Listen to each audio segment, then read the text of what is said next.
थोड़े दिन पहले हमने बात की थी कि सोमालिया का एक छोटा सा हिस्सा है जो सोमालिया से अलग हुआ है। वो उन्होंने जो है इथियोपिया के साथ एक डील की थी। बेसिकली इथियोपिया जो कि एक लैंडलॉक कंट्री है अफ्रीका के अंदर, उनको अपने पोर्ट का एक्सेस देंगे और उस पोर्ट के एक्सेस के बदले में इथियोपिया की जो एयरलाइंस है उसके अंदर उनका कुछ शेयर होगा। तो उस डील के बाद जो था सोमालिया, जो मेन सोमालिया जो बेसिकली अपने इस ब्रेक अवे रीजन को, सोमालीलैंड को एक्सेप्ट भी नहीं करता है,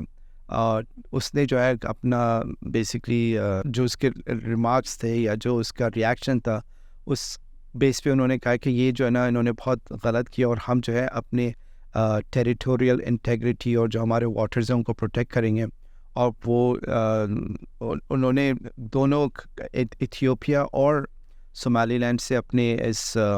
कहते हैं इस रिएक्शन से उनको बताया कि इस तरह से हमें बिल्कुल पसंद नहीं है। उसके अलावा जो सोमालीलैंड के अंदर जो उनकी अपनी मिनिस्टर्स हैं, उन्होंने उनमें से एक मिनिस्टर ने रिज़ाइन किया है। वो इसी बेस पे किया है कि जो प्रेसिडेंट है उन्होंने ये जो डील की थी इथियोपिया के साथ बग़ैर हमें कॉन्फिडेंस में लेके किया है। तो इसको प्रोटेस्ट करने के लिए मैं आई थिंक उनके डिफेंस मिनिस्टर हैं जिन्होंने रिज़ाइन किया। और उसके अलावा बाकी भी जो कंट्रीज़ हैं इस एरिया के अंदर वो भी काफ़ी इसमें सूडान है और इजिप्ट हैं, दे आर आल्सो कंसर्न कि ये डील ऐसे कैसे कर दी, क्योंकि आई मीन इस एरिया की जो पॉलिटिक्स है उसमें इथियोपिया का एक हिस्सा था, एरिट्रिया जो अलग हुआ, तो वो बेसिकली उनको तो सी एक्सेस है। इथियोपिया जो है वो I think second most populated country है इस नॉर्दर्न अफ्रीका के अंदर, तो उनको सी एक्सेस बहुत ज़रूरी था। और वैसे भी आजकल ये गज़ा की वजह से यहाँ पर टेंशन्स बहुत ज़्यादा चल रही हैं, तो इसका उस पर कितना असर पड़ता है, like how does it affect कि जो इस रीजन के अंदर चीज़ें हो रही हैं, ये तो थोड़ा सा वक्त ही बताएगा। लेकिन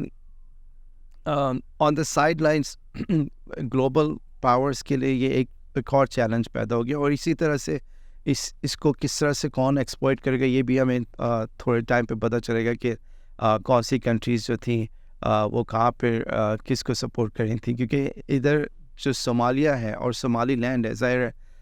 सोमालीलैंड और Somalia even though they were part of the same country, लेकिन अब क्योंकि वो ब्रेक अवे कंट्री है तो उनकी ज़ाहिर है आपस में कॉन्फ्लिक्ट है। तो जो सोमालिया के इंटरेस्ट हैं, सोमालीलैंड जो है वो बेसिकली उसको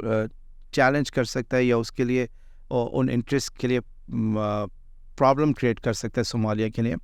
तो उनको वही कंट्री सपोर्ट करेंगे जो उनको सोमालिया से वैसी इश्यूज़ हैं। और इस तरह बहुत सारी कंट्रीज़ हैं जिन्होंने सोमालिया के साथ पिछले काफ़ी अरसे से सोमालिया के अंदर बहुत प्रॉब्लम्स क्रिएट किए हैं, क्योंकि सोमालिया बहुत अरसे से एक वॉर रेविज कंट्री है। और लेट 90s और अर्ली 2000s के अंदर जो है इधर एक रिलेटिवली स्टेबल टाइम था, लेकिन उस स्टेबिलिटी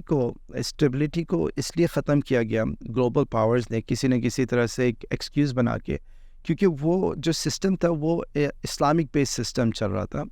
और वो एक काफ़ी एफिशिएंट भी था और काफ़ी इफ़ेक्टिव था, और बहुत अरसे के बाद सोमालिया के अंदर रिलेटिव पीस थी। लेकिन उसमें जो पेरिफेरी के अंदर जो कंट्रीज़ हैं उसमें कुछ अरब ममालिक हैं, इवन तो दे आर मुस्लिम कंट्रीज़, लेकिन वो अपनी पेरिफेरी में ये नहीं चाहते कि कोई एक ऐसा सिस्टम सक्सेसफुल हो इस रीजन के अंदर जिससे उनकी आवाम जो है उनके ख़िलाफ़ हो जाए। तो वो भी सोमालिया के अंदर डिस्टेबिलिटी